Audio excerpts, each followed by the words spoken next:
La noche del 1 de diciembre de 2018, Auckland, Nueva Zelanda. Las cámaras del Hotel City Life registran los últimos segundos de Grace Millane con vida. 21 años, turista inglesa, primer país de su vuelta al mundo, víspera de su 22º cumpleaños. Ella ríe dentro del ascensor, junto a un hombre con el que hizo match en Tinder apenas unas horas antes. En pocas horas más, su vida se apagará en una habitación del piso 11.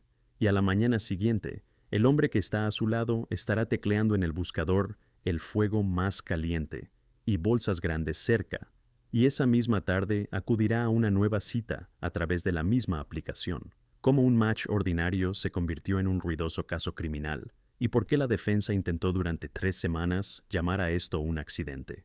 Grace Emmy Rose Millane nació en el condado inglés de Essex, en un pequeño pueblo llamado Wickford, donde casi todos se conocen de vista. Tiene 21 años. Acaba de obtener su título en la Universidad de Lincoln, en la especialidad de Marketing y Publicidad. En su cabeza no está la próxima vacante en una oficina, sino el mapa del mundo. Como muchos egresados de las universidades británicas, decide tomarse una pausa. Un año entre los estudios y el trabajo, que en la jerga inglesa, hace tiempo recibió su propio nombre, Gap Year. Un año en el que puedes armar una mochila, comprar un billete de ida y comprobar cómo funciona el mundo más allá de Wickford. Elige conscientemente el primer país de esta ruta. Nueva Zelanda se considera uno de los puntos más seguros del planeta. Idioma inglés, sociedad tranquila, naturaleza hermosa, infraestructura turística desarrollada. Los padres están tranquilos, las amigas la envidian. En noviembre de 2018, Grace aterriza en Auckland, la mayor ciudad del país. Es el 20 de noviembre. Por delante tiene semanas de libertad, planes de bajar hacia el sur atravesando toda la isla norte, después cruzar en ferry hacia la isla sur y luego quizá continuar hacia Asia. Se aloja en un hostal en el centro de Auckland, mantiene su Instagram, donde publica imágenes del malecón, del océano, de las calles de la ciudad. Cada día envía mensajes a sus padres, breves, con fotografías en su tono habitual. El 2 de diciembre cumple 22 años. Para ese día está agendada con antelación una videollamada con la familia en Inglaterra. Los padres ya se preparan para felicitar a su hija a través de la pantalla, tratando de acomodarse a su uso horario. En el teléfono de Grace está instalada la aplicación Tinder, la manera habitual de su generación de conocer a locales en una ciudad ajena. Nada en esta rutina insinúa que el primer país de su vuelta al mundo vaya a ser también el último. El sábado 1 de diciembre de 2018, en esa aplicación aparece un nuevo match.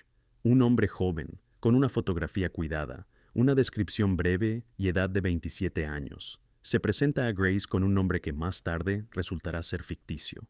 En realidad, frente a ella está Jesse Shane Kempson, residente de Auckland. Para Tinder, él es simplemente otro perfil coincidente entre Miles. Grace no ve nada de lo que hay detrás de ese perfil. No ve los informes policiales en los que ya suena su nombre. No ve a las mujeres que antes que ella pasaron por el mismo procedimiento. Contacto en la aplicación, encuentro en la ciudad, una velada después de la cual algunas tuvieron motivos para acudir a la policía.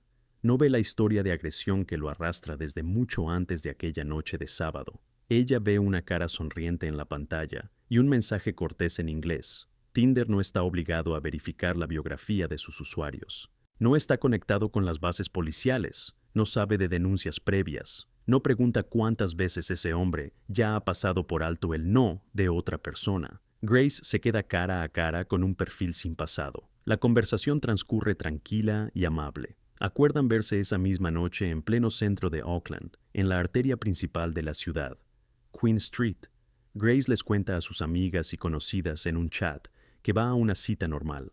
Describe a su acompañante en una sola oración corta. Un chico agradable. Ni una mínima señal de alarma. Ni una sola palabra que después, cuando se desmenuce su historia minuto a minuto, pudiera interpretarse como un presagio.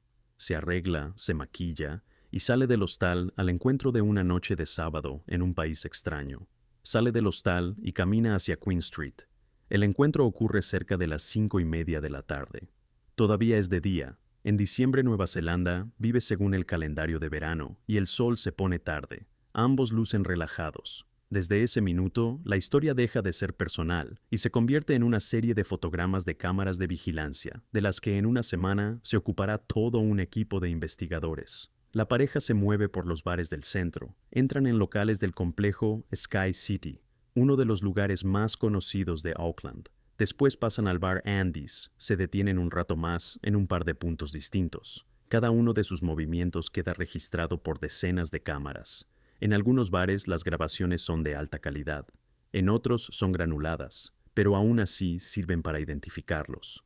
En esas imágenes se ve cómo hablan, ríen, se toman de la mano. En unos locales están de pie junto a la barra, en otros, sentados a una mesa uno frente al otro. Se abrazan en la calle y el abrazo parece el abrazo de dos personas que están a gusto juntas. No hay ni un solo fotograma en el que Grace se vea asustada o retraída.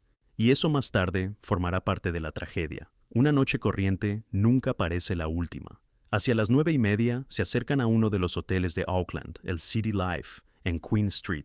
Cerca de las 10 de la noche, las cámaras del vestíbulo registran su entrada. Cruzan la recepción, se acercan a los ascensores, suben al piso 11. Estos son los últimos fotogramas de Grace Millane con vida. En la grabación está sonriendo. En el instante en que las puertas del ascensor se cierran, ella todavía no sabe nada de lo que sabe el hombre que está a su lado. Las puertas del ascensor se cierran y a partir de ahí comienza el tramo de la historia para el que no hay ninguna cámara ni ningún testigo independiente.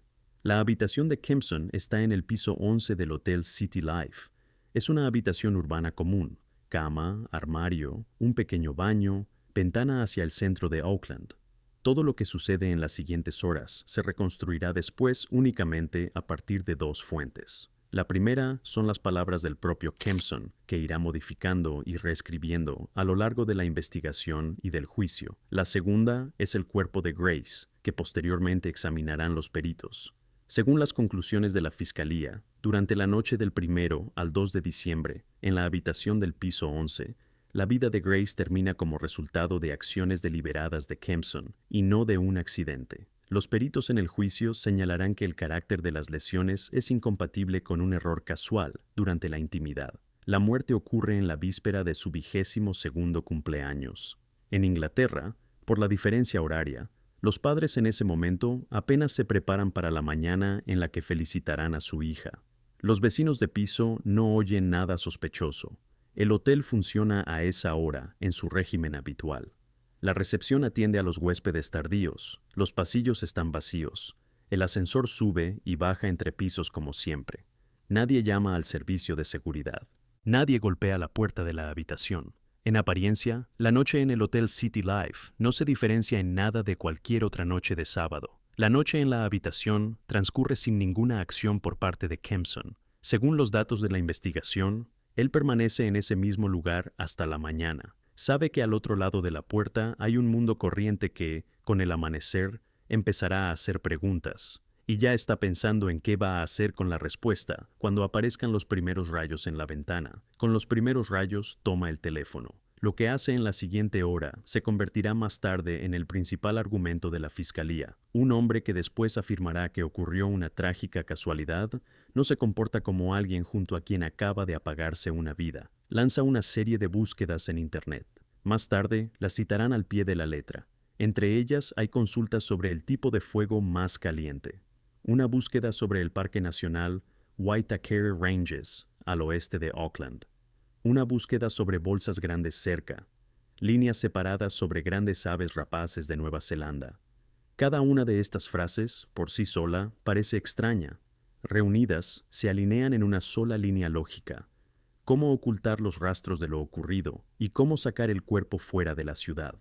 No son las búsquedas de un hombre desconcertado que acaba de vivir algo terrible. No es un arrebato, ni un intento de pedir ayuda, ni la búsqueda del hospital más cercano. Es logística, aplicada y rápida. No requiere días, ni siquiera horas de reflexión. Todo ocurre en el transcurso de una sola mañana. A esto se sumará lo que la investigación ya conoce de antemano. En los días previos al encuentro con Grace, en su historial de navegador, hay otras consultas relacionadas precisamente con aquellas prácticas de riesgo que la defensa intentará después presentar como un accidente. En el juicio, la fiscalía alineará estas dos capas en una sola línea: preparación antes, logística después. Y en medio, la noche en la que, según la versión de la fiscalía, nada accidental pudo ocurrir. La defensa explicará más tarde las búsquedas matutinas como resultado del pánico. El jurado escuchará esta versión con atención, pero frente a los recibos, las cámaras y los peritajes, la historia del hombre confundido se desmoronará. Por ahora, Kempson cierra el navegador y sale a las calles de Oakland. Sale a las calles de Oakland y comienza unas compras de sábado, aparentemente cotidianas.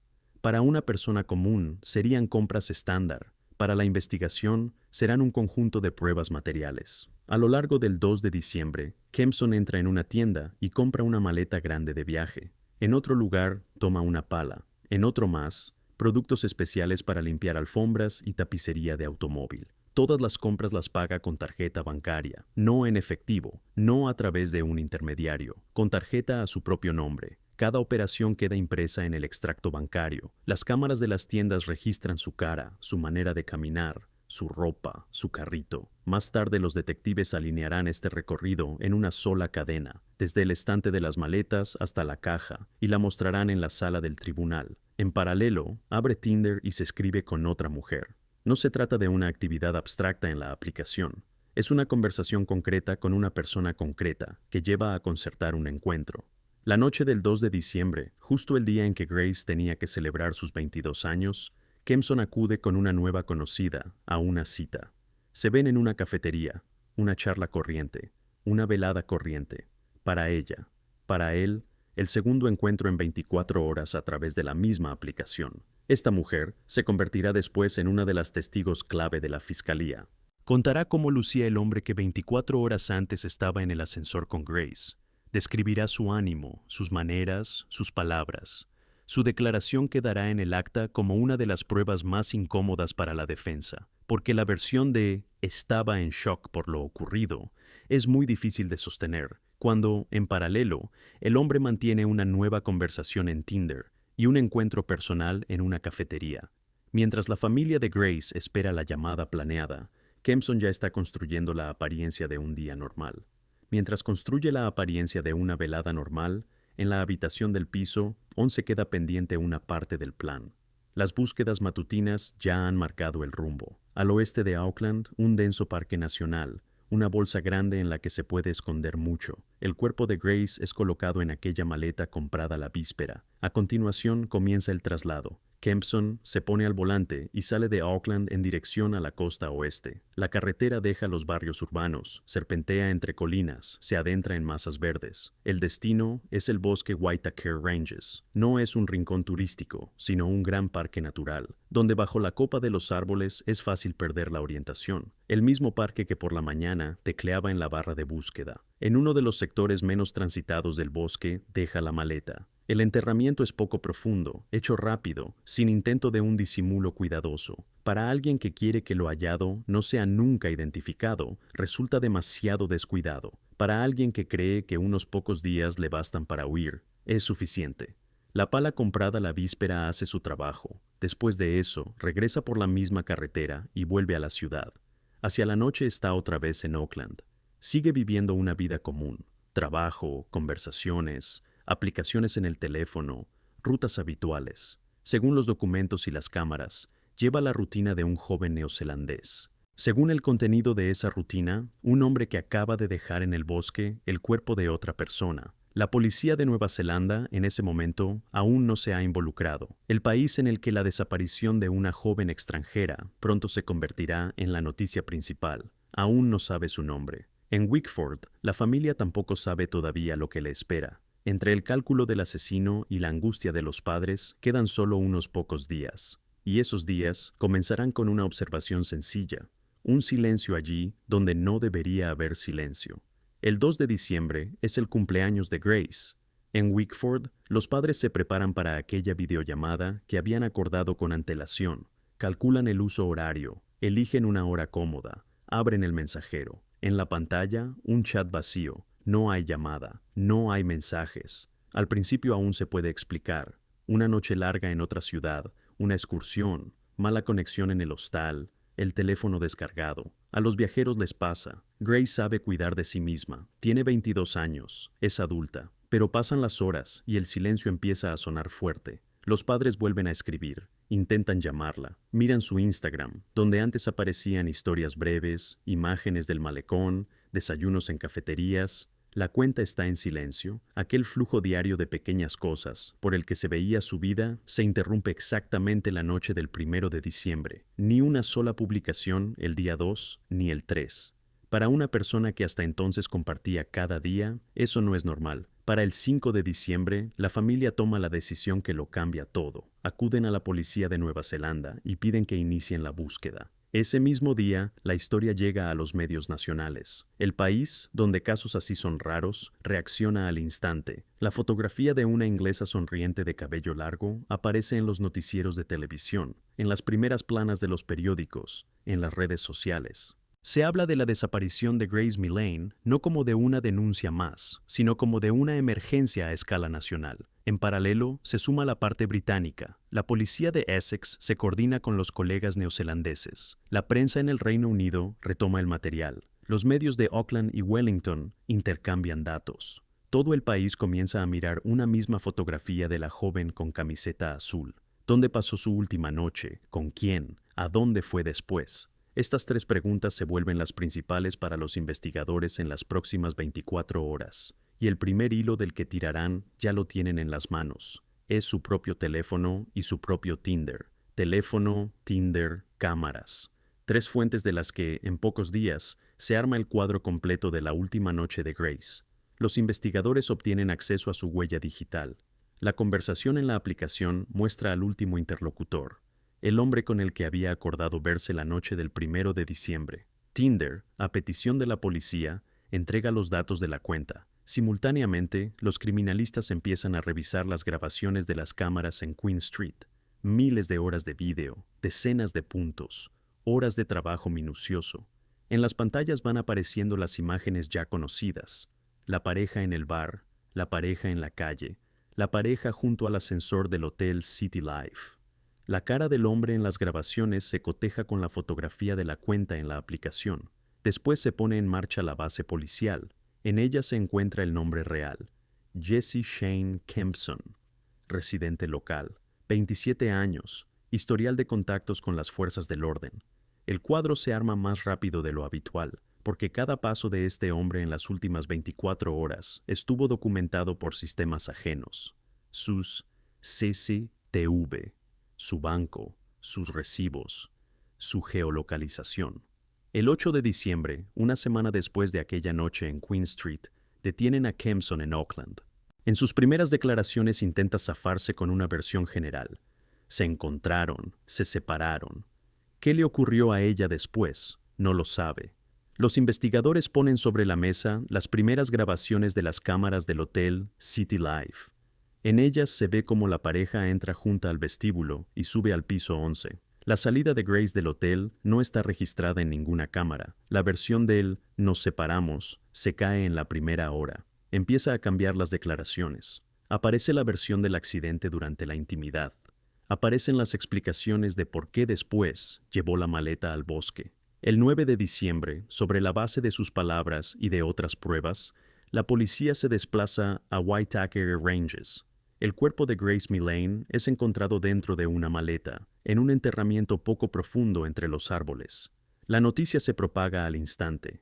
En Inglaterra, la familia recibe la noticia que temía desde el primer silencio. La noticia, de la que la familia no logra reponerse durante mucho tiempo, se transforma en materiales de un proceso penal. El juicio comienza en noviembre de 2019 en la High Court de Auckland y dura alrededor de 3 semanas. En la sala se enfrentan dos versiones de una misma noche en el piso 11. La fiscalía construye su línea apoyándose en los rastros físicos y digitales, las grabaciones de las cámaras de Queen Street y del Hotel City Life, los recibos de la maleta, la pala y los productos de limpieza, los extractos bancarios con fechas y horas, el historial del navegador con búsquedas sobre el fuego más caliente, sobre el Parque Nacional, sobre bolsas grandes, sobre grandes aves rapaces, el peritaje médico forense, que documenta un carácter de lesiones incompatible con un movimiento accidental.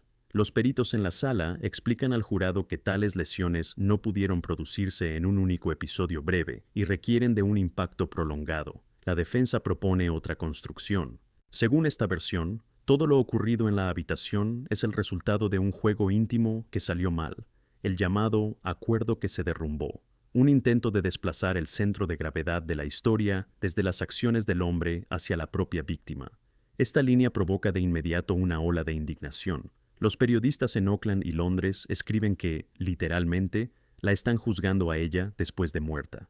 En las redes sociales se enciende el debate sobre si la defensa cruza una línea ética. La fiscalía responde con dos golpes. El primero, las búsquedas de Kempson en el navegador mucho antes de conocer a Grace, dedicadas exactamente a aquellas prácticas de riesgo que la defensa ahora intenta presentar como casualidad. Ya no es una reacción en el momento, sino un interés existente de antemano. El segundo, la declaración de la mujer con la que se vio en Tinder al día siguiente de la muerte de Grace. Su voz en la sala vuelve la versión de la casualidad, prácticamente insostenible. Durante 3 semanas, la sala escucha esas dos historias en paralelo. El jurado se retira a deliberar. Toda Oakland, todo el Essex inglés y una parte del mundo que lee las noticias esperan una sola decisión. Esa decisión llega el 22 de noviembre de 2019. El jurado regresa a la sala y por unanimidad declara culpable a Jesse Kempson. En ese instante, en la sala se hace primero el silencio y después un llanto callado de los parientes de Grace. En la galería del público están sentadas decenas de personas, la mayoría de las cuales nunca la conoció. Para ellos, ese día es un pequeño punto de justicia en medio de las noticias sombrías con las que el país vivió casi un año. En febrero de 2020, el mismo tribunal dicta sentencia, cadena perpetua, pena mínima sin derecho a libertad anticipada, 17 años. El juez, en su discurso, se detiene especialmente en lo ocurrido la mañana del 2 de diciembre. Habla no solo de la muerte en sí, sino también de la conducta cínica del condenado al día siguiente. Las compras, el nuevo encuentro a través de la aplicación, las mentiras a la investigación. Es precisamente esa conducta, según el tribunal, la que excluye cualquier versión de casualidad y pánico posterior.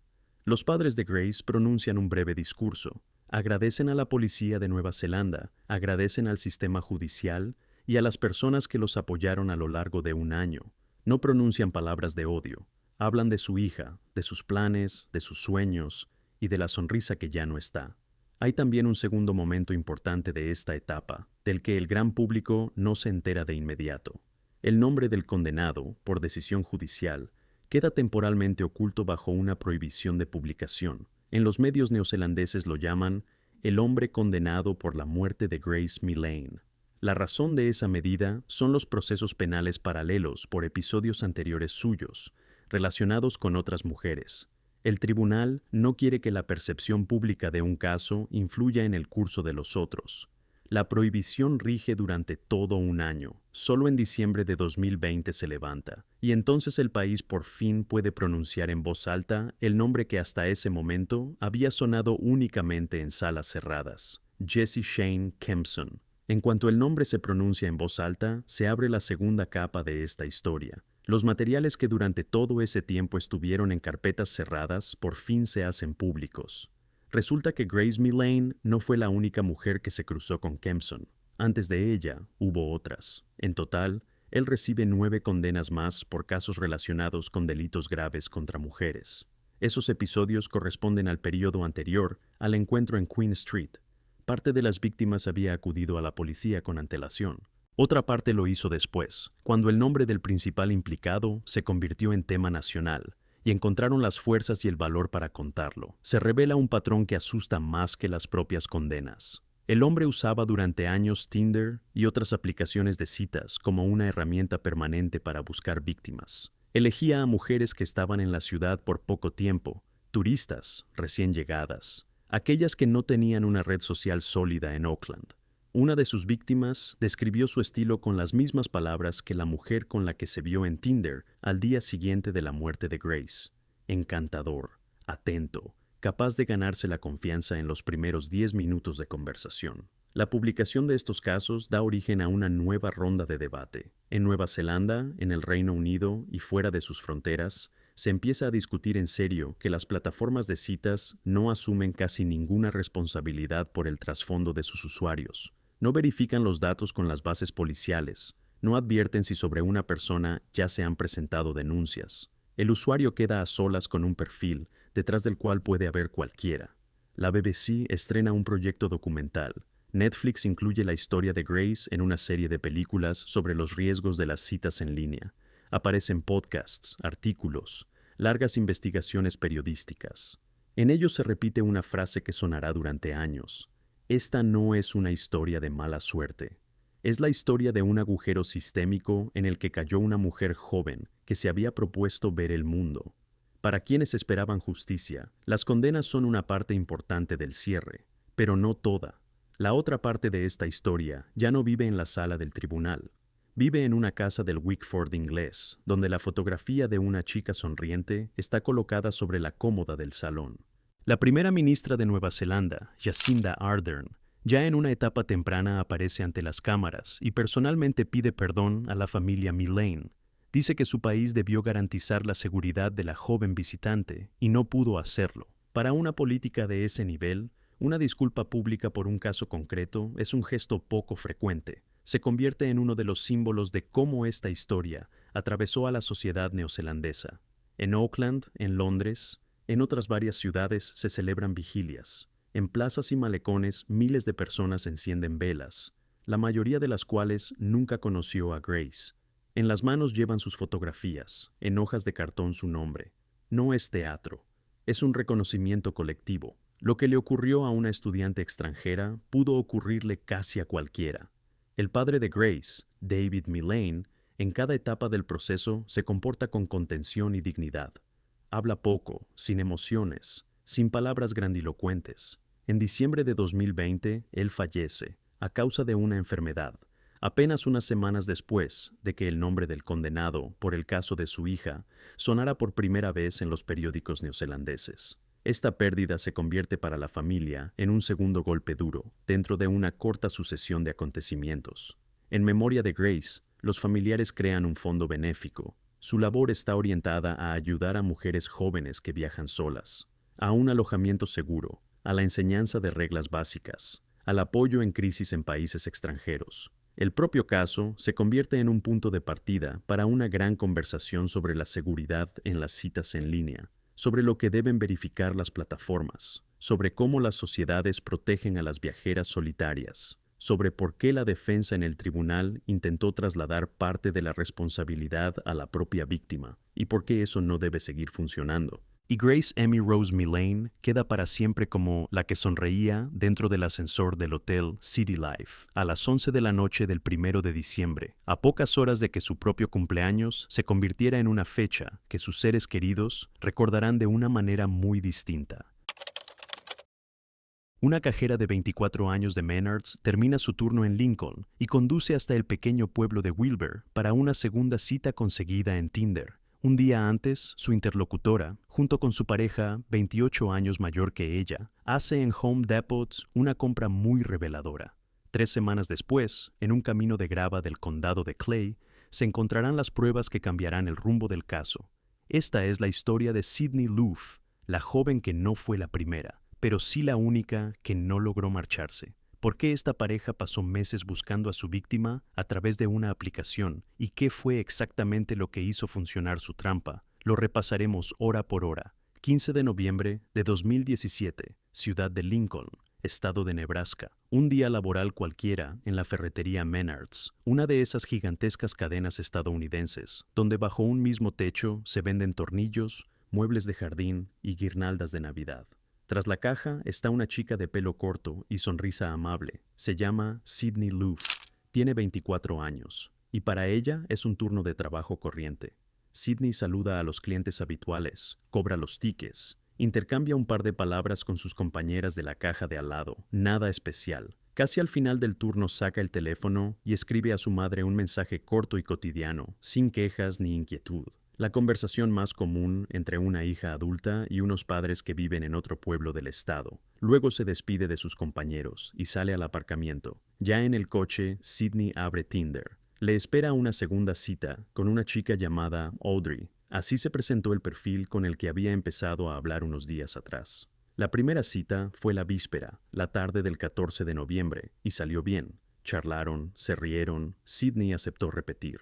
Ahora tiene un encuentro en el pueblo vecino de Wilber, a unas 40 millas al sur de Lincoln, un lugar tranquilo donde viven unos pocos miles de personas, y donde Audrey, según contó, tiene alquilado un apartamento. Sydney le escribe a una amiga un mensaje breve diciéndole que va a una cita. Se sienta al volante, se abrocha el cinturón, sale del aparcamiento. Las cámaras en las salidas de la ciudad registran su coche, una silueta corriente, una ruta corriente. Es la última vez que la ven con vida sus compañeros, sus familiares y los transeúntes ocasionales. A la mañana siguiente no se presentará a su turno en Menards. Y de esa desaparición silenciosa y doméstica crecerá un caso que durante años tendrá en los medios estadounidenses un único nombre corto: Tinder Killer Case.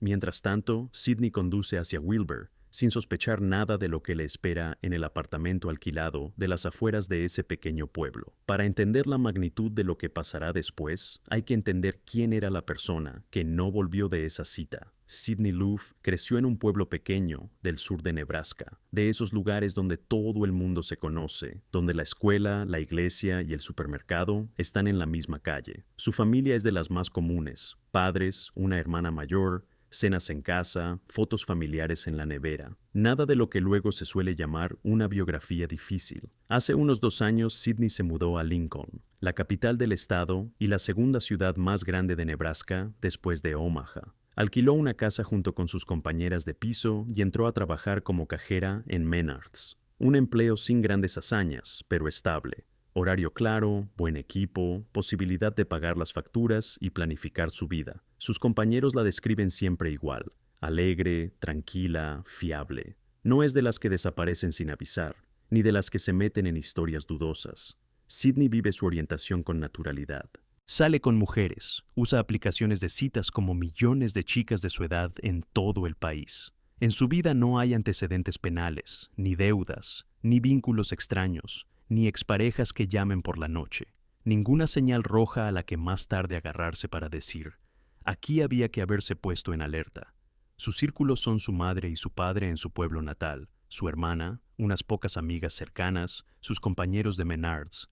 Los días se componen de turnos, conversaciones, redes sociales, tardes corrientes. Es justamente esa normalidad la que después se convertirá, para todo el país, en lo más aterrador de su caso. Sydney encaja en la definición de cualquiera de nosotras: joven, amable, abierta a conocer gente nueva. Y si esto pudo pasarle a ella, significa que puede pasarle a cualquier chica que mañana abra una aplicación de citas. La pareja que la eligió a través de Tinder buscaba justamente eso: una persona corriente, confiada, sin escolta y sin estar preparada para lo peor. Y es precisamente a una chica así, corriente y abierta, a quien Sydney encuentra en la aplicación. En el otoño de 2017 aparece en su Tinder el perfil de una chica llamada Audrey, 23 años, de un pueblo pequeño llamado Wilber, en el mismo estado. Un puñado de fotos corrientes, sonrisa, una imagen al aire libre, un selfie en el coche. Nada extraño, nada provocador. Un perfil como el de miles de otras usuarias. Tras el nombre de Audrey se esconde Bailey Boswell. Tiene, efectivamente, 23 años y vive realmente en Wilber, pero su biografía real tiene muy poco que ver con el nombre que usa en la aplicación. En la conversación es ligera, atenta, sabe llevar el diálogo. Hace preguntas, muestra interés, se ríe con los chistes, envía fotos corrientes. Hace exactamente lo que funcionaría con cualquier persona al otro lado de la pantalla. Crea la sensación de que es normal, real, segura.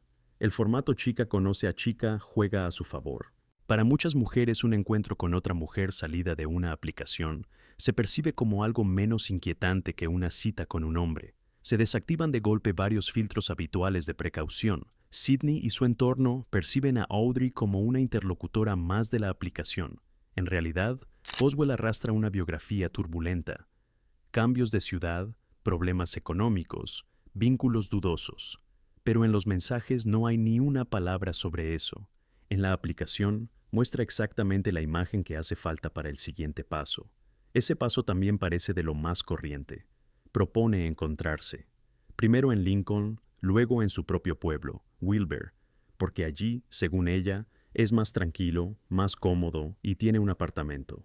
Sydney no ve motivos para negarse, ni en el perfil, ni en los mensajes, ni en la voz hay un solo detalle que la pudiera frenar. Pero al otro lado de la aplicación, Boswell no está sola. A su lado hay una persona de la que Sidney todavía no sabe nada, y es precisamente él quien decide el guión hacia el que, con suavidad, pero de forma calculada, la están arrastrando. Ese hombre se llama Aubrey Trail, tiene 51 años. Entre él y Boswell hay 28 años de diferencia, una brecha que por sí sola hace detenerse la mirada, pero de la que Sidney, por supuesto, no sabe nada. Trail no está en Tinder, en el perfil de Audrey no hay fotos suyas, y por la conversación, la chica de Lincoln nunca habría adivinado que su interlocutora convive con un hombre de esa edad.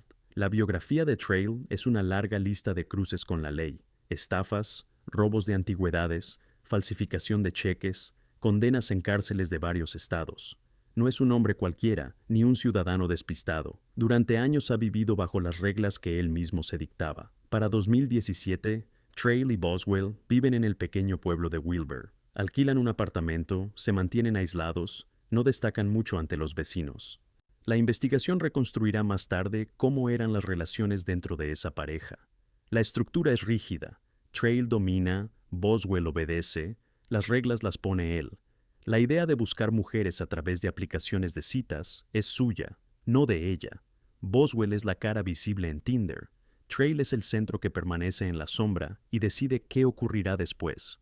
Según las propias palabras de Trail, que más tarde se escucharán en el juicio, la idea del crimen se discutió dentro de la pareja mucho antes de que conocieran a Sidney. No es un impulso, ni una discusión, ni un arrebato casual. Es un guión que se fue armando despacio en la cabeza de un hombre de 50 años y en las conversaciones de una chica de 23, y para el que buscaban a la persona adecuada. Este reparto de papeles hace que la pareja sea más peligrosa que cualquier criminal solitario. A una sola persona en una aplicación le cuesta más generar sensación de seguridad y conseguir llevar a alguien hasta un apartamento. A ellos les sale mejor. Boswell funciona como cebo, Trail como ejecutor. Y con esto no solo viven, sino que, como se sabrá después, ya lo habían intentado antes, con otras mujeres, solo que ellas, cada una por su propio motivo, alcanzaron a marcharse. En el momento en que en los mensajes de Boswell aparece Sidney, la pareja ya tiene experiencia. La investigación lo reconstruirá más tarde por los testimonios, por el historial de matches en las cuentas, por los recuerdos de las propias chicas. Antes de noviembre de 2017, Boswell se había visto en Tinder con al menos otras 4 mujeres. Todas ellas eran de la edad de Sidney, o un poco mayores, jóvenes, abiertas, usuarias habituales de aplicaciones. Con algunas el contacto no pasó de un par de mensajes, con otras se llegó a un encuentro real. Un café, un paseo, un trayecto en coche. Varias veces Boswell llevó a sus interlocutoras a Wilbur, al mismo apartamento donde vivía con Trail. Allí aparecía también él. El ambiente se volvía extraño enseguida. Un hombre adulto, una jerarquía rígida dentro de la pareja, conversaciones que se salían de lo normal en un primer encuentro. Cada una de esas mujeres sintió a su manera que algo no iba bien. Una se fue con la excusa del trabajo, otra se negó a continuar la velada. Una tercera dijo que la esperaba una amiga. La cuarta simplemente dejó de contestar en el chat. Ninguna acudió a la policía. En ese momento, aquellas citas parecían desagradables, incómodas, raras, pero no delictivas. Una mala cita de aplicación, de esas que le pasan a mucha gente y que pocas veces se convierten en motivo para una denuncia. Para la pareja, esos encuentros no fueron fracasos, sino ensayos. Ajustaban el comportamiento de Boswell en los mensajes, cambiaban el guión de la primera velada, eliminaban los detalles que asustaban. Trail hacía su trabajo de pulido sobre los errores. Para cuando en la aplicación apareció Sidney, el guión estaba afinado y por fuera parecía aún más tranquilo, aún más natural.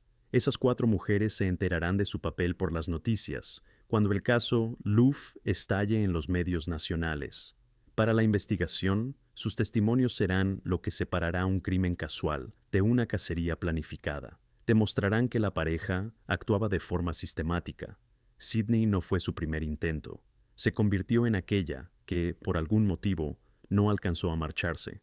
El 14 de noviembre de 2017, el día antes de que Sidney viaje a Wilbur por segunda vez, la pareja hace algo que después se convertirá en una de las pruebas más pesadas del caso. Conducen hasta Home Depot, una gran cadena de ferreterías. La cámara de la entrada registra a dos compradores de aspecto común. En los pasillos caminan tranquilos, sin prisa, como cualquier pareja que va a arreglar o reformar algo en casa. En su carrito se acumula un conjunto muy específico: herramientas de construcción, un rollo de plástico, bolsas de basura de gran tamaño, productos de limpieza, guantes. Por separado, cada uno de esos objetos parece inofensivo. Los compran cada día cientos de personas para obras, limpiezas y reformas. Pero en conjunto, el lote corresponde exactamente a lo que se necesita para borrar las huellas de un crimen grave. La compra se paga con tarjeta. En la caja queda el ticket y en el sistema de la tienda un registro electrónico: fecha, hora exacta, lista de artículos, método de pago, número de transacción. La pareja se lleva las bolsas y vuelve a Wilbur. Nadie entre los empleados les presta atención. Compradores corrientes en un día corriente. Lo importante es otra cosa. Ese mismo día, 14 de noviembre, tiene lugar la primera cita de Sidney con Boswell. Es decir, las herramientas se compran antes incluso de que Sidney acepte verse por segunda vez. No es improvisación, ni una reacción a los acontecimientos de la noche. Es una preparación hecha con antelación, para una persona que todavía no ha dado su visto bueno. La investigación ordenará más tarde los hechos hora por hora. Primero, el viaje a la tienda. Luego, la primera cita, en la que Boswell interpreta el papel de una interlocutora corriente. Después, la invitación a una segunda velada, en Wilbur, en el apartamento. Los tickets de Home Depot destruyen cualquier intento de la defensa de hablar de una discusión que se descontroló o de un accidente. Demuestran una cosa: al encuentro del 15 de noviembre se llegó con total frialdad y con una preparación hecha de antemano. 15 de noviembre, atardecer. Sidney termina su turno, se sube al coche y conduce hasta un supermercado de Lincoln, donde ha quedado con Audrey. Boswell ya la está esperando en el aparcamiento. Las cámaras registran cómo Sidney se pasa a su coche, sola, tranquila, sin asomo de coacción. Es un detalle importante. Todas las acciones posteriores las realiza Sidney voluntariamente, convencida de que va a una cita corriente. Se dirigen hacia el sur desde Lincoln, rumbo a Wilbur. 40 millas por carreteras tranquilas de Nebraska, campos, granjas aisladas. No sabemos qué se dijeron en el coche, pero hay una cosa clara. Hasta el último minuto, Boswell sostiene la imagen de una interlocutora inofensiva. Wilbur es un pueblo de unas 2,000 personas. El apartamento que alquilan Trail y Boswell está apartado de las zonas animadas y no llama la atención. Sidney entra en la casa. La recibe Boswell. Dentro ya se encuentra Trail. La investigación reconstruirá después los hechos de forma aproximada, por los detalles del apartamento, por las declaraciones de Trail en el juicio, por los informes de los peritos. El ambiente cambia rápido. Lo que empezó como una cita se transforma en la ejecución de un guión preparado de antemano. Trail recurre a la violencia. Según sus propias declaraciones en el juicio, es precisamente esa noche y en esa habitación cuando Sidney Luft pierde la vida. Ni los vecinos oyeron gritos, ni se registraron llamadas al 911 aquella noche. El pueblo se va a dormir. El apartamento cierra las ventanas y la luz permanece encendida más tiempo del habitual. Luego llega la parte más dura de la noche, cuyos detalles aquí no vamos a tocar. La investigación los reconstruirá a partir de las compras en Home Depot y de lo que después se encontrarán a lo largo de un camino de grava. La pareja trabaja toda la noche. Al amanecer, Sidney ha desaparecido por completo del radar de cualquier persona que pudiera preocuparse por ella. Desde su último mensaje a una amiga hasta ese momento han pasado solo unas pocas horas. 16 de noviembre, por la mañana. En Menards empieza la jornada laboral. Se abren las cajas, los empleados reparten carros por la tienda, se encienden las luces en cada sección. Los compañeros se dan cuenta de inmediato. Sidney no está. Su caja está vacía. El teléfono no responde. Nadie ha recibido mensajes suyos. Para las personas que trabajan con ella cada día, esto no es un retraso normal. Sidney no es de las que se saltan un turno sin llamar ni avisar. Es fiable, responsable. Siempre avisa si va a llegar tarde. Los compañeros la llaman primero a ella, luego a su compañera de piso, esa misma chica con la que Sidney alquila casa en Lincoln. La compañera de piso se da cuenta de que Sidney no volvió a casa. La cama está vacía, sus cosas están en su sitio, pero ella no aparece. Lo último que sabe es que Sidney se fue a una cita en Wilbur. Junto con los compañeros de trabajo intentan reconstruir su ruta, revisan sus redes sociales, escriben a conocidos comunes. Ninguna respuesta. Ese mismo día se presenta la denuncia por desaparición en la policía de Lincoln. Los padres se enteran de lo ocurrido en el pequeño pueblo donde viven. La madre y el padre reciben una breve llamada, después de la cual su vida cotidiana queda partida en un antes y un después. La familia acepta publicar una fotografía de su hija. Pelo corto, sonrisa, la camiseta del uniforme de Menards. La imagen circula por las redes sociales y la recogen los medios locales. En esta fase, nadie pronuncia todavía la palabra crimen. La fórmula oficial es desaparecida. Son posibles decenas de escenarios, y la estadística hace verosímil cada uno de ellos. Accidente, crisis psicológica, fuga, silencio consciente. Pero los allegados y los compañeros se niegan desde el principio a aceptar esas versiones. Repiten una misma frase. Sidney sencillamente no podía desaparecer por voluntad propia. Esa frase se convierte en el primer pilar del caso. Sostiene el interés de la policía, los medios y la gente corriente, justo el tiempo necesario para que la cadena empiece a desenrollarse. Durante 19 días, todo Nebraska y después todo el país seguirá una misma pregunta. ¿Qué le ha pasado a la chica que se fue a una cita y no volvió? Los investigadores empiezan por lo que tienen a mano, el teléfono de la desaparecida. Sidney guarda en la nube sus conversaciones, fotos y geolocalización. Muy pronto la investigación ve algo claro. Las últimas 24 horas de su vida están ligadas a una aplicación de citas. En la lista de contactos recientes aparece un match con un perfil bajo el nombre de Audrey, un contacto breve, unos días de conversación activa, el acuerdo de verse en Wilbur. La policía envía una solicitud oficial a Tinder. La plataforma entrega los datos de la cuenta, vinculados a una persona real. Nombre, apellido, teléfono. Audrey resulta ser Bailey Boswell, residente en Wilbur. El nombre de Trail sale a la luz enseguida, a través de su dirección. Está registrado en ese mismo apartamento y es bien conocido por las autoridades del estado, gracias a casos anteriores. La investigación tiene desde el principio dos personas concretas. En paralelo, los criminalistas reconstruyen los movimientos de Sidney. Las cámaras en las salidas de Lincoln muestran su coche. Luego, el encuentro en el aparcamiento del supermercado, el cambio a otro vehículo. Las cámaras de tráfico registran la ruta hacia Wilbur. Al final de la primera semana, la investigación sabe con bastante exactitud a dónde y con quién se fue la desaparecida. Los agentes se dirigen al apartamento de Wilbur, pero los inquilinos ya no están.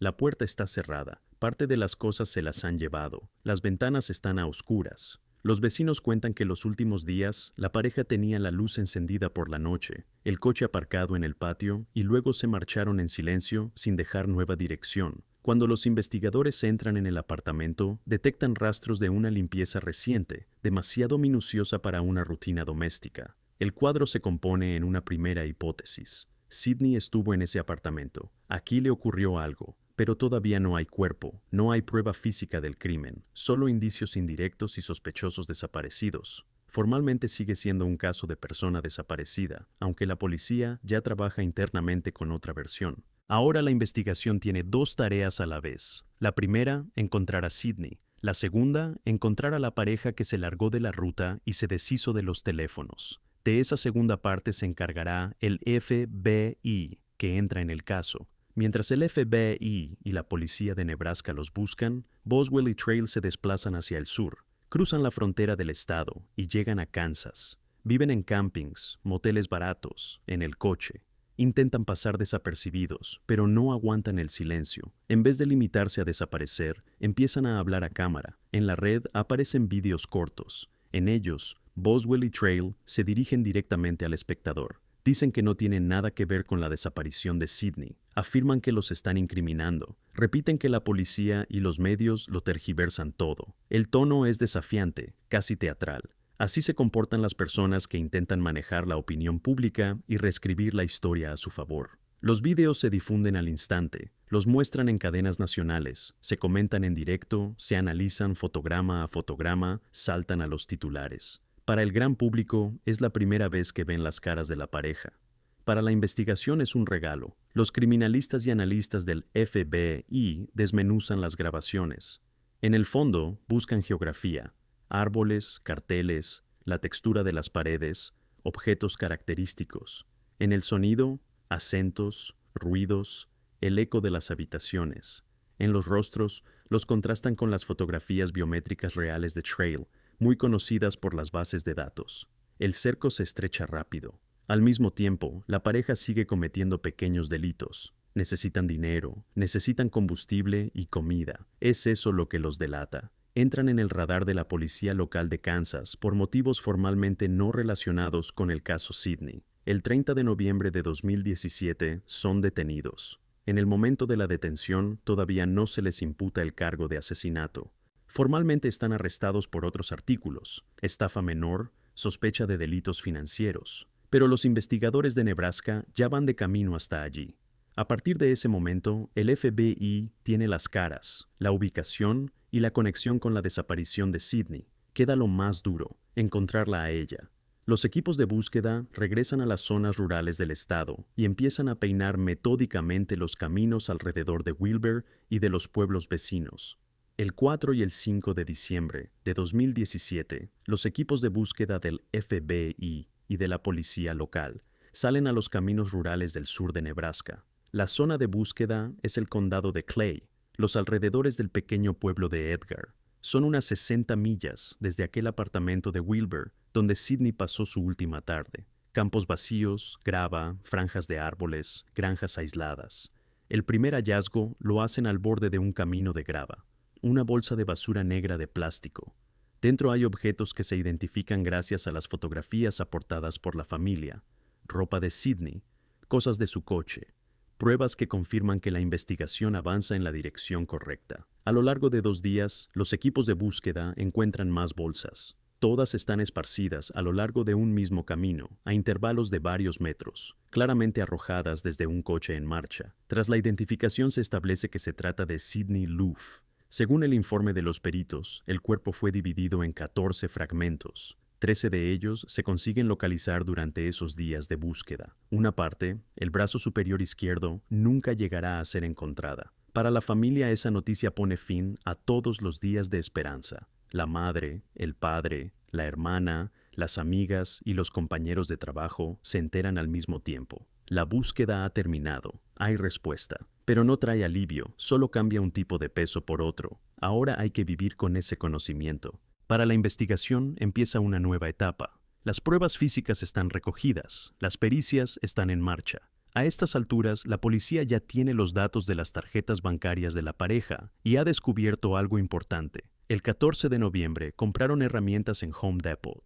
Los tickets coinciden con lo que se ha encontrado en las bolsas y en el apartamento. El puzzle se monta en un cuadro firme y coherente. La versión inicial de desaparecida se transforma definitivamente en la versión de asesinada y ocultada. La acusación tiene todo lo que necesita para un juicio: conversaciones, videos, tickets, cámaras, testimonios, restos. Solo queda llevar el caso hasta la sentencia. El proceso comienza en el verano de 2019. El Tribunal del Estado de Nebraska juzga el caso de Aubrey Trail por el cargo de asesinato en primer grado y conspiración para cometer asesinato. La acusación construye una cadena cuidadosa de documentos y testimonios: la conversación de Tinder, las grabaciones de las cámaras, los tickets de Home Depot del 14 de noviembre, el vídeo que la pareja subió antes de la detención, las declaraciones de las mismas mujeres que habían salido con Boswell antes que Sidney y que por distintos motivos se marcharon. Trail marca su propia línea desde el principio. Intenta cargar él con toda la culpa y proteger a Boswell, repitiendo que ella no tiene nada que ver, que todo lo hizo él. No es tanto una defensa como una actuación. Habla mucho, interrumpe a menudo, se comporta de manera provocadora. El tribunal ve a un hombre que intenta manejar el proceso igual que manejó el guión entre bastidores. En la segunda semana del juicio, durante su propio testimonio, Trail hace algo que nadie en la sala espera. Se levanta del asiento, grita: «Bailey es inocente y os maldigo a todos». Saca un objeto que había introducido previamente en la sala y se provoca una lesión grave, delante del juez, del jurado, de los alguaciles y de las cámaras. Lo sacan en camilla. La herida requiere alrededor de 100 puntos de sutura. Trail sobrevive. El proceso se suspende durante varios días. Las imágenes del incidente aparecen en las cadenas nacionales y el caso de Sidney Loof vuelve a las portadas. Tras la reanudación del juicio, la defensa intenta aprovechar el episodio, pero la fiscalía insiste. No es un colapso, es una puesta en escena calculada para la audiencia y para buscar una atenuante. Los investigadores dirán después, sin rodeos, que lo hizo por el rating. El jurado no pica. En octubre de 2019, Trail es declarado culpable de todos los cargos. En junio de 2021, recibe la pena máxima que contempla la legislación del Estado. El numerito en la sala del tribunal no se convierte en atenuante. Al contrario, a los ojos del tribunal encaja en el mismo cuadro de teatralidad fría y manipulación. Queda la otra mitad de la pareja. Le llega el turno a Bailey Boswell en octubre de 2020. Su juicio se celebra por separado, ya sin Trail en la misma sala. La línea de defensa es predecible. Boswell se presenta como alguien que solo ejecutaba las órdenes del compañero mayor, que estaba bajo su influencia, que por sí misma no le quitó la vida a nadie. En esencia, el mismo intento de trasladar la responsabilidad que hizo Trail, solo que desde el otro lado. El jurado no acepta esa versión. Sobre la mesa tiene las mismas pruebas que en el proceso de Trail: tickets, conversaciones, testimonios de las mujeres que sobrevivieron a sus encuentros con la pareja, los vídeos de negación, las grabaciones de las cámaras. Todas las pruebas apuntan a una planificación conjunta. Boswell es declarada culpable de asesinato en primer grado y conspiración. En diciembre de 2020 recibe la cadena perpetua sin derecho a libertad condicional.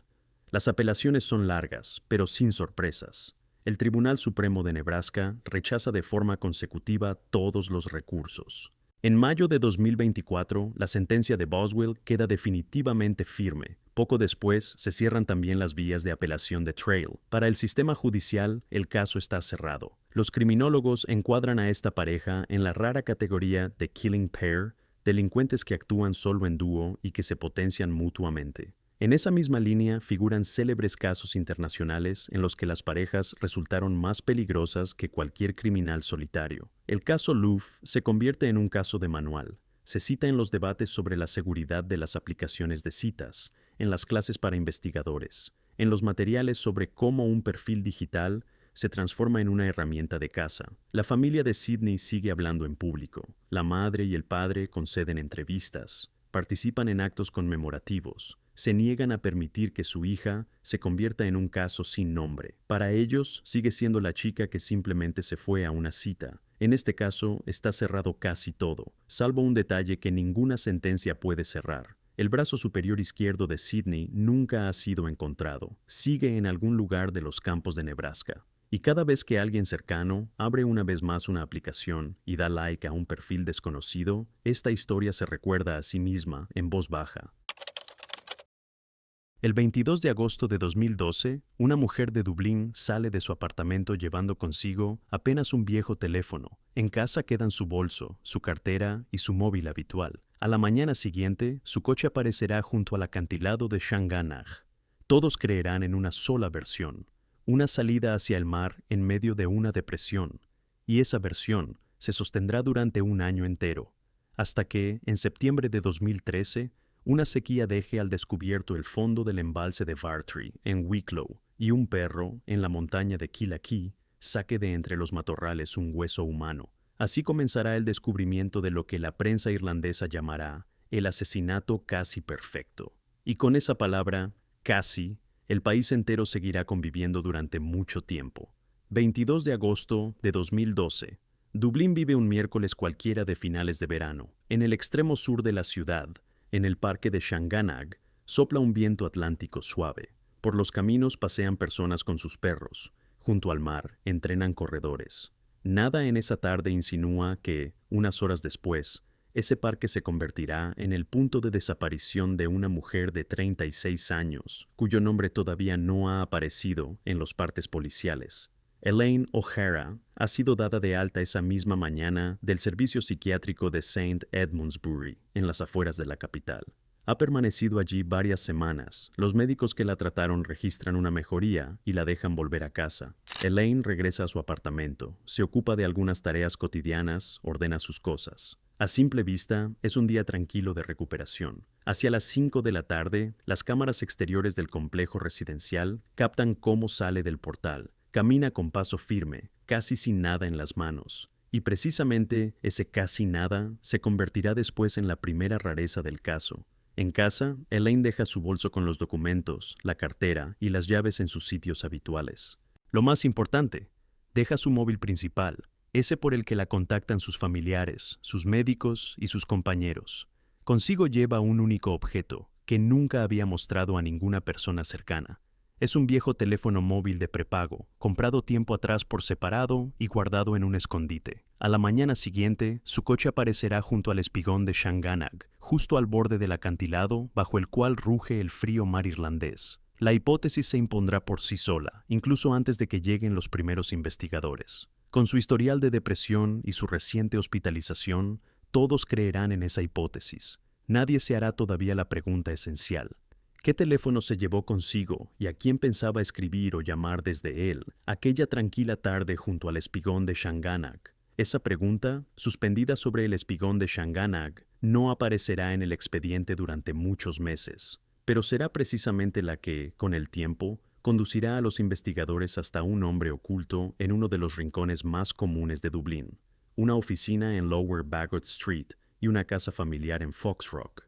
Por ahora, el nombre de Elaine O'Hara solo suena en las declaraciones de sus seres queridos. Nació el 17 de marzo de 1976 y pasó casi toda su vida en Dublín.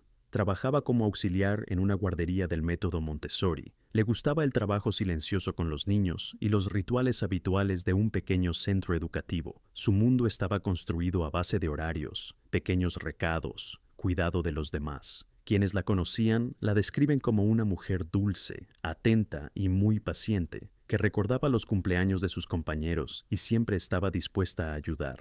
Desde la adolescencia, Elaine convivía con una depresión severa y con un trastorno de la personalidad límite. Su estado a veces remitía y a veces volvía, y con regularidad ingresaba en servicios psiquiátricos.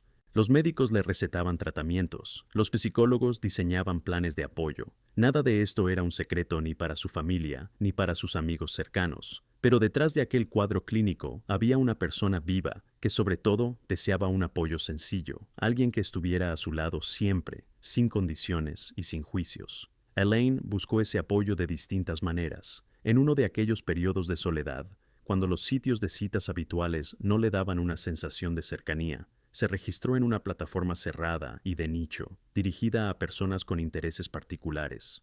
Su perfil recibió un nombre extraño y casi indefenso: Help Me Learn 36. En traducción, suena como Ayúdame a aprender. Y en esa frase se escucha con claridad la voz de alguien dispuesto a confiar en el primero que responda. A través de esa frase entrará en su vida una persona completamente distinta. En ese mismo sitio cerrado, bajo el alias Architect72, se registra un hombre al que, por sus rasgos exteriores, nadie habría situado nunca cerca de las historias de mujeres vulnerables. Graham Dwyer nació en 1972 en una pequeña ciudad llamada Bandon, en el condado de Cork, en el sur de Irlanda. Estudió arquitectura, se mudó a Dublín y construyó su carrera paso a paso, sin escándalos sonoros ni episodios ruidosos. En el momento en que conoce a Elaine, lleva ya varios años trabajando en la prestigiosa firma E&D Weichert y Partners en Lower Baggot Street, una de las principales calles de negocios de la capital. Desde el año 2006 figura como director de la compañía, dirige proyectos comerciales, aprueba planos complejos, interviene en reuniones con clientes. Sus colegas valoran su disciplina y su capacidad para llevar la documentación hasta el final.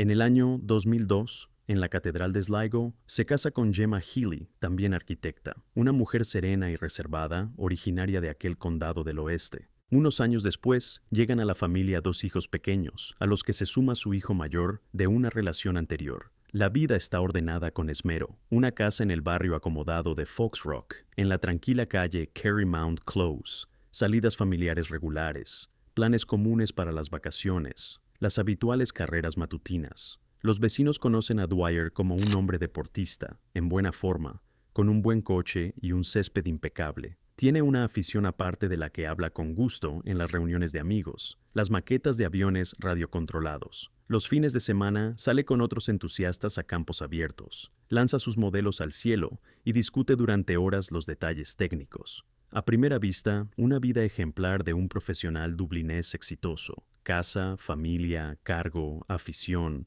un círculo estable de conocidos. Esa impecable apariencia exterior se convertirá después en la parte más terrible de la historia, porque detrás de la fachada de aquella rutina existía una segunda vida en la que el alias Architect 72 era apenas una de las máscaras. Esa segunda vida no comienza en los servicios de citas masivos, ni en Tinder, ni en las plataformas estándar donde se registran millones de personas. El sitio en el que se cruzan los perfiles Help Me Learn 36 y Architect 72 es una plataforma cerrada y de nicho, dirigida a personas con intereses específicos, ligados ante todo a relaciones de rol en las que una parte guía y la otra sigue. El acceso allí es restringido, los usuarios activos se conocen entre sí por sus alias y la mayor parte de la conversación se traslada a mensajes privados. A la cuenta registrada en esa plataforma por Dwyer está vinculada una dirección de correo con un nombre característico y reconocible.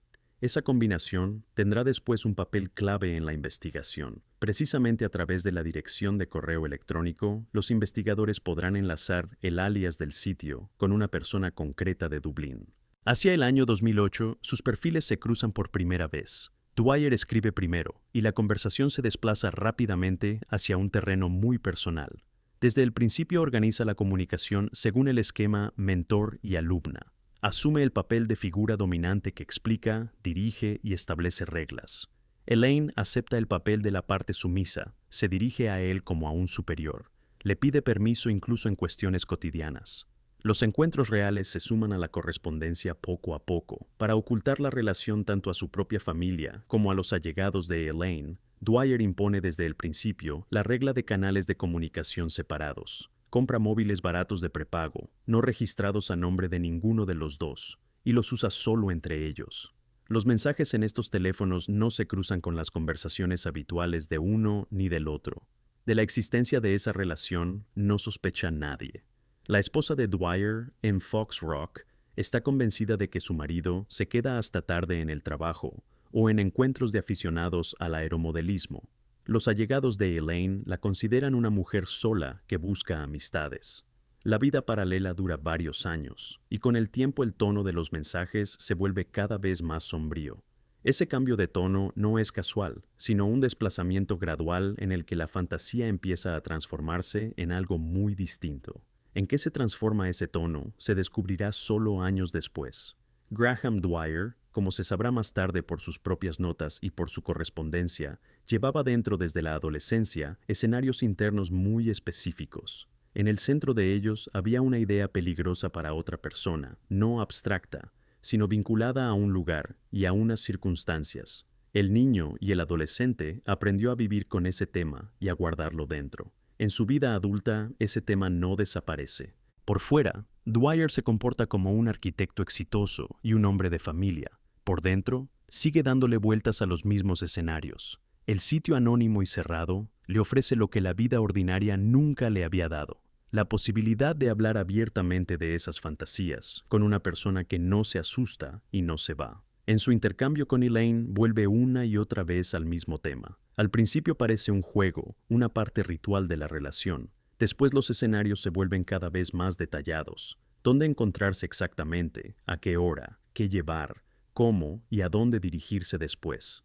Dwyer señala un lugar en las montañas, menciona un embalse, aborda la logística posterior al encuentro. Al mismo tiempo, observa con atención su estado. En los periodos difíciles, Elaine escribe sobre un cansancio profundo, sobre la pérdida de apoyos, sobre momentos en que vivir resulta muy duro. Muchas personas cercanas, en esos momentos, sostienen con cuidado, desvían la conversación, orientan hacia los médicos. Dwyer hace lo contrario. Recoge esas frases, las entrelaza con sus propios escenarios, convirtiendo la vulnerabilidad de ella en herramienta de un plan ajeno. Los mensajes se conservan en los dos teléfonos de prepago. Dwyer escribe como escribe, quien está absolutamente seguro de que esa correspondencia jamás llegará a manos de nadie. No sospecha que uno de los grandes fallos de su cálculo no estará ligado a la seguridad digital, sino al simple clima irlandés y al nivel del agua de un pequeño embalse. Hasta ese clima y ese embalse falta todavía más de un año. El verano de 2012 se vuelve duro para Elaine en Dublín. Su estado interno vuelve a caer y de nuevo ingresa en St. Edmundsbury, el servicio psiquiátrico de las afueras de la capital, donde ya ha estado otras veces. Un entorno conocido, médicos conocidos, una habitación conocida. La examinan, le ajustan el tratamiento, mantienen con ella conversaciones regulares. Hacia finales de agosto, el personal médico observa una evolución positiva. Elaine se recompone, conversa con calma, habla de los planes que vienen. Para el 22 de agosto está fijada el alta. En términos hospitalarios es un día rutinario. Trámites, conversación con el médico, entrega de recomendaciones para el seguimiento posterior. Paralelamente, fuera de los muros del hospital, transcurre otra correspondencia oculta. A través del viejo teléfono de prepago, ese del que nadie sabe, ni los familiares ni los médicos, Dwyer ha estado en contacto activo con Elaine durante todas las últimas semanas. Sabe de su hospitalización, sabe de la fecha del alta, y precisamente para ese día fija un encuentro. El lugar está elegido de antemano, el parque de Shanganagh, en el extremo sur de Dublín, cerca de la costa. Es un punto conocido para ambos, que no provoca en Elaine ninguna alerta especial. Acepta acudir. No se lo dice a nadie. No avisa a los médicos ni informa a su familia. Por la mañana la recogen del hospital. Se comporta como suele hacerlo después de un alta. Tareas habituales durante el día. Ordenar cosas en casa. Movimientos tranquilos por el apartamento. Hacia las 5 de la tarde sale, y las cámaras exteriores captan su andar sereno, sin ningún signo de inquietud. En las manos casi nada, solo aquel único teléfono por el que se comunica con ella Dwyer. Por fuera es simplemente una mujer que sale a tomar el aire después de varias semanas en una habitación de hospital. Si entendía o no a qué se dirigía en realidad, quedará para siempre como una de las preguntas más difíciles de esta historia. Esa pregunta no la formulan en voz alta ni los familiares ni los primeros investigadores. La mañana del 23 de agosto, el coche de Elaine aparece junto al espigón de Shanganagh, un modesto Fiat aparcado a poca distancia del lugar al que ella se dirigió la tarde anterior. Al lado, altos acantilados y una franja de agua contra la que golpea sin cesar el frío mar irlandés. La imagen resulta inequívoca para cualquiera que la vea por primera vez desde fuera. La policía de Dublín pone en marcha los procedimientos habituales en estos casos. Interroga a la familia, revisa el apartamento, deja constancia de que el bolso, la cartera y el teléfono principal han quedado en casa. La familia relata con calma y en detalle su larga depresión, sus hospitalizaciones, el alta recién recibida en St. Edmundsbury. La imagen que tienen los médicos y los familiares es la misma, una persona vulnerable, recién salida de la sala, que se ha quedado a solas con el mar y el acantilado. La hipótesis se impone por sí sola, incluso antes de que se desplieguen las búsquedas. Equipos a pie peinan la costa, los guardacostas trabajan desde el mar. Un helicóptero hace pasadas a lo largo de la línea de las olas. Buscan un cuerpo y no lo encuentran. Pero en Irlanda, como en cualquier país de costa larga, la ausencia de cuerpo no se considera una refutación de esa versión. El mar se lleva lo que cae en él y no devuelve siempre todo. El caso pasa a la categoría de personas desaparecidas, con la nota de un probable acto voluntario. La carpeta se va al estante, los materiales se revisan de tanto en tanto, pero el trabajo activo se cierra. A los seres queridos les quedan flores junto al espigón. A los médicos, una entrada actualizada y seca en la ficha. A la sociedad, una breve publicación en los medios locales y luego silencio. Nadie formula esa pregunta esencial que quedó suspendida sobre el parque de Shanganagh desde el primer día. ¿Qué teléfono, desconocido para todos, llevaba ella consigo, dejando en casa el aparato habitual? Ese silencio podría haberse prolongado indefinidamente. El caso podría haber quedado para siempre en la categoría de los expedientes no confirmados, de no haber mediado circunstancias que no dependían ni de la policía ni de la familia. Esas circunstancias se van encadenando despacio. Pasa el otoño de 2012, luego el invierno, luego la primavera y casi todo el verano de 2013. En Dublín cambian las estaciones, en las tiendas los escaparates, en las oficinas los órdenes del día de las reuniones.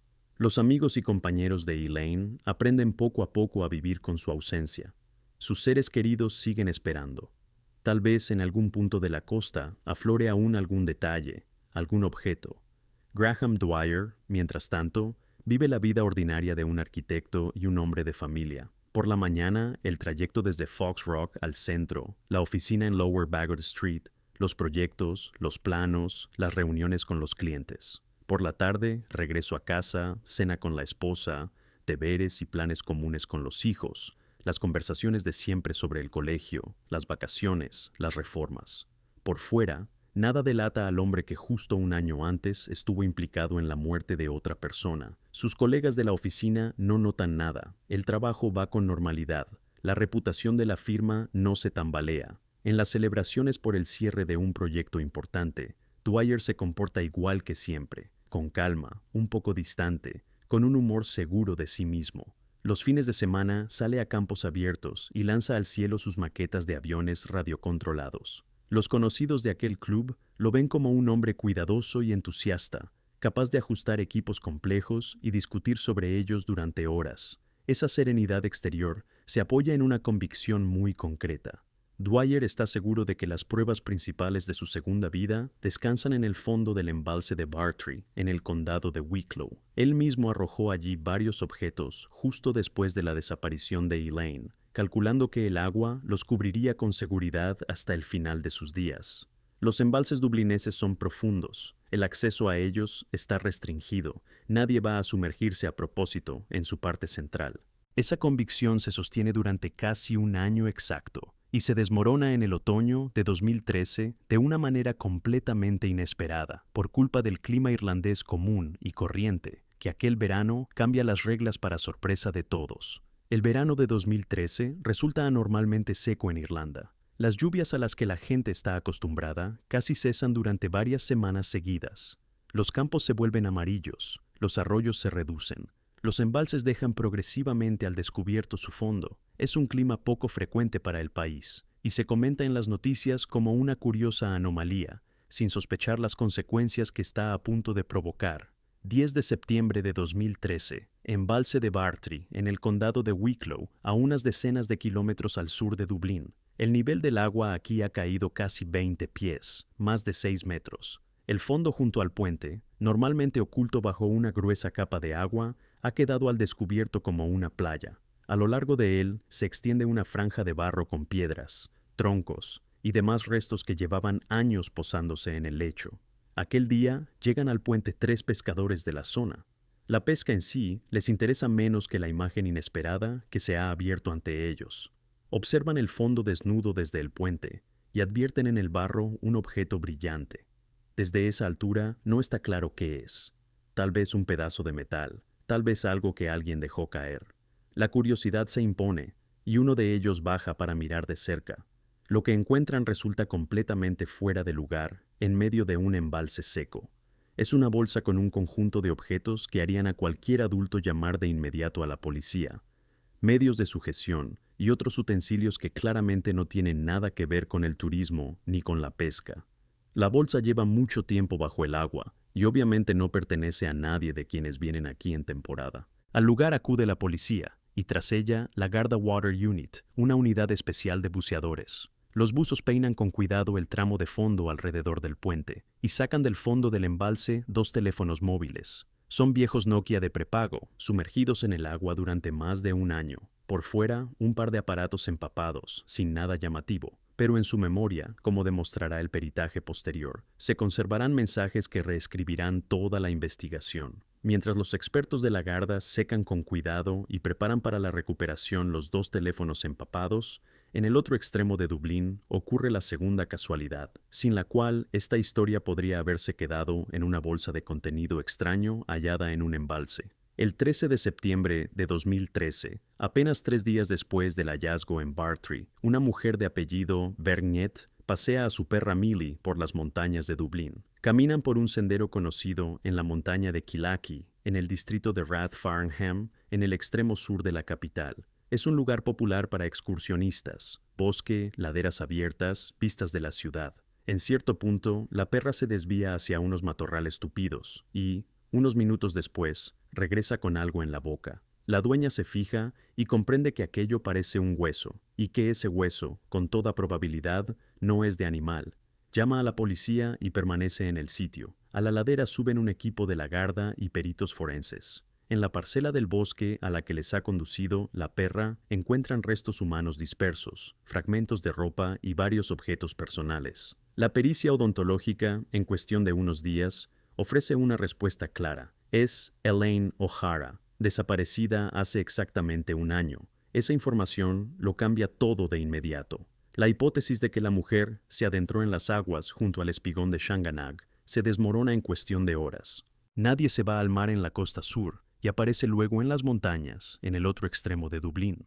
Esa distancia no la recorre una persona por sí misma después de morir. Alguien la trasladó. Alguien eligió ese lugar de antemano. La investigación abre oficialmente una causa por muerte intencionada, y casi de inmediato se suma a los trabajos con los restos una línea paralela, aquellos 2 teléfonos del embalse de Bartrey, que en ese momento ya empiezan a someterse al peritaje. 2 casualidades, separadas por 3 días y por decenas de kilómetros, se ensamblan inesperadamente en una sola imagen general. Esa imagen general empieza a aparecer en las pantallas del laboratorio de la Garda. Los expertos en dispositivos digitales desmontan con cuidado los 2 teléfonos rescatados de Bartrey. Las carcasas están empapadas, los conectores oxidados, pero la memoria interna de los Nokia, como suele ocurrir con los modelos sencillos, resulta sorprendentemente resistente. Tras unos días de trabajo, los datos empiezan a salir a la luz. En uno de los aparatos se conservan mensajes de un usuario que se dirige a su interlocutora desde la posición de amo.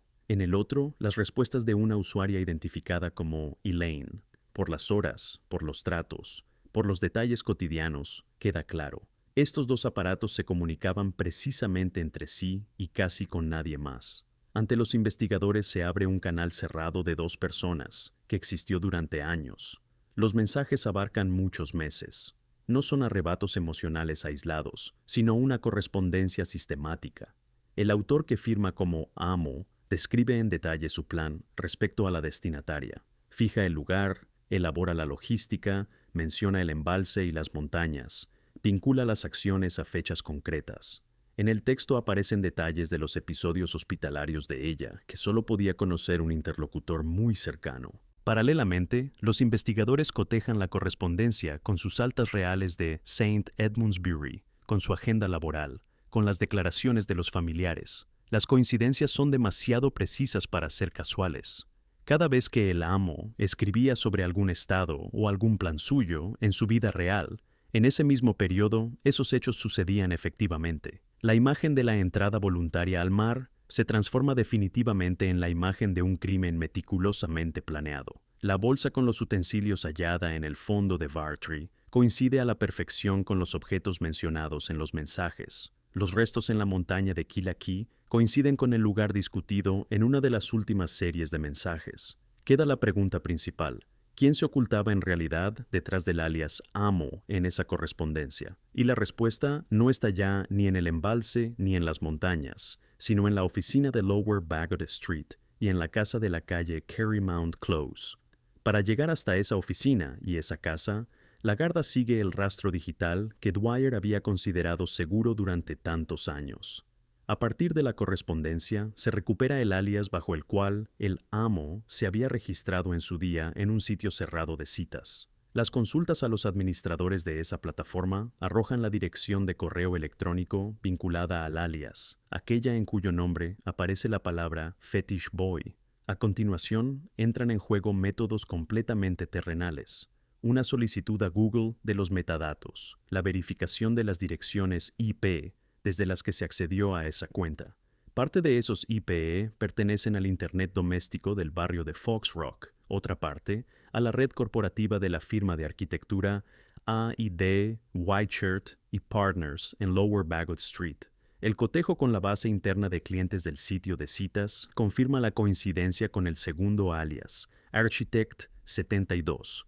Así, en el expediente aparece por primera vez un nombre concreto: Graham Dwyer, director de una firma respetada del centro de Dublín, padre de 2 niños pequeños, marido de la arquitecta Gemma Healy. Sobre el papel, esta persona resulta tan poco encajable con la imagen del amo de los SMS que los investigadores comprueban los vínculos varias veces.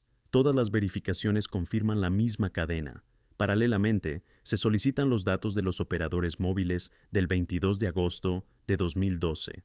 La geolocalización del teléfono de empresa de Dwyer muestra que esa tarde se encontraba en la zona del parque de Shanganagh, exactamente en el momento en que se vio por última vez a Elaine.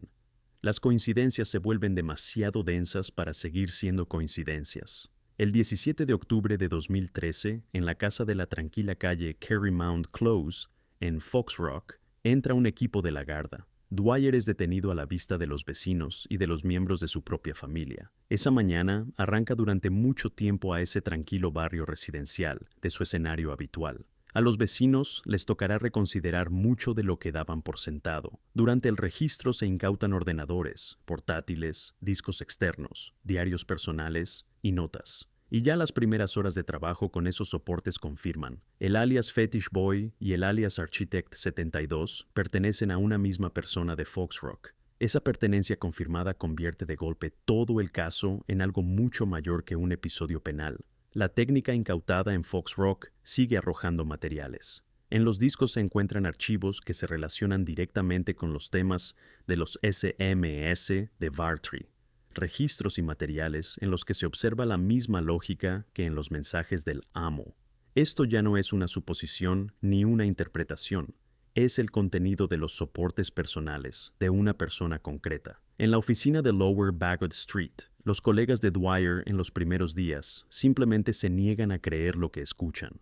Muchos de ellos llevaban años trabajando a su lado, hablando de proyectos, viéndolo en encuentros corporativos. La imagen del director sereno y disciplinado no encaja en absoluto con la imagen del hombre que escribía desde un teléfono secreto. Una parte del personal se niega a hablar con la prensa, otra parte llega al trabajo con un evidente shock en la cara. La esposa de Dwyer, Gemma Healy, declara desde los primeros interrogatorios que no sabía nada de la segunda vida de su marido. Describe la vida familiar como tranquila y previsible, planes comunes, gastos comunes, una rutina común de fines de semana, ninguna desviación, ningún episodio sospechoso, ningún indicio de un segundo teléfono o de un segundo círculo de contactos. Los investigadores no encuentran motivos para dudar de sus palabras. Los vecinos de Carrymount Close, en Fox Rock, ofrecen testimonios parecidos. Una familia ejemplar, una casa cuidada, un padre de familia deportista, apasionado por el aeromodelismo, ni escándalos, ni visitas extrañas, ni salidas nocturnas en dirección desconocida. Exactamente esa imagen exterior que durante varios años permitió a Dwyer mantener su segunda vida totalmente al margen. La prensa irlandesa encuentra rápidamente una fórmula para ese contraste. En los titulares aparece la expresión "el Dr. Jekyll y Mr. Hyde de Fox Rock". La imagen del arquitecto exitoso y la imagen del hombre de la correspondencia no encajan en absoluto, ni para los periodistas ni para los lectores comunes. Y precisamente esa incompatibilidad será el centro de sentido de todo el proceso judicial que se avecina en el Tribunal Penal Central de Dublín. Ese proceso comienza en enero de 2015. El Tribunal Penal Central de Dublín se convierte durante esas semanas en uno de los puntos más comentados del país. Preside el juez Tony Hunt, un hombre con larga experiencia en casos complejos, conocido por su contención y por la precisión de sus formulaciones. El caso lo escucha un jurado, 12 dublineses corrientes a quienes les corresponde lidiar con un material que no se parece a nada con lo que se hayan enfrentado antes. La acusación construye su posición sobre 3 pilares. El primero, la correspondencia de los 2 teléfonos móviles rescatados del embalse de Bartry. El segundo, los datos de los operadores móviles, que muestran los desplazamientos del teléfono de empresa y del teléfono personal de Dwyer el día de la desaparición de Elaine. El tercero, las pruebas físicas, la bolsa con los utensilios del fondo del embalse, los restos en la montaña de Kilakee, los materiales obtenidos de la técnica incautada en Fox Rock. La defensa no niega la conexión de Dwyer con Elaine ni el hecho de su larga relación particular. Hubiera sido inútil con semejante volumen de mensajes. El argumento principal de la defensa se construye sobre otra cosa, cuestionar la calificación de lo ocurrido y discutir la admisibilidad de los metadatos móviles como prueba. Los abogados invocan las normas europeas sobre privacidad e intentan excluir parte de los datos de telecomunicaciones del expediente. El juez Hunt mantiene en el caso las pruebas clave. La esposa de Dwyer, Gemma Healy, declara sobre el lado cotidiano de su vida y vuelve a confirmar que no sabía de la segunda vida de su marido. Los testigos del lado de Elaine, sus familiares, compañeros y amigos, la describen como una persona vulnerable, pero indudablemente viva, con ganas de vivir, que tenía planes y objetivos para el futuro inmediato. Ante el jurado se despliega un mosaico digital, cuidadosamente compuesto. La correspondencia se lee en voz alta por fragmentos, se coteja con las fechas y los lugares, se muestra el mapa de los desplazamientos móviles. El proceso ocupa varias semanas. Hacia finales de marzo de 2015, los discursos principales han sido pronunciados, los últimos testigos han sido interrogados, y el jurado se retira a deliberar para dictar la decisión central de esta historia. Esa decisión llega el 27 de marzo de 2015. Los miembros del jurado han pasado varios días juntos, examinando los materiales, releyendo los fragmentos clave de la correspondencia y cotejándolos con la línea fáctica de los hechos. En el momento de regresar a la sala, ya han llegado a una opinión común, idéntica para los 12. El presidente del jurado se levanta y lee una breve fórmula. El veredicto es unánime. Graham Dwyer es culpable de la muerte intencionada de Elaine O'Hara. En la sala están los familiares de Elaine, antiguos colegas, periodistas de todo el país. La familia reacciona con contención, sin emociones estridentes. Para ellos, ese momento significa ante todo una cosa.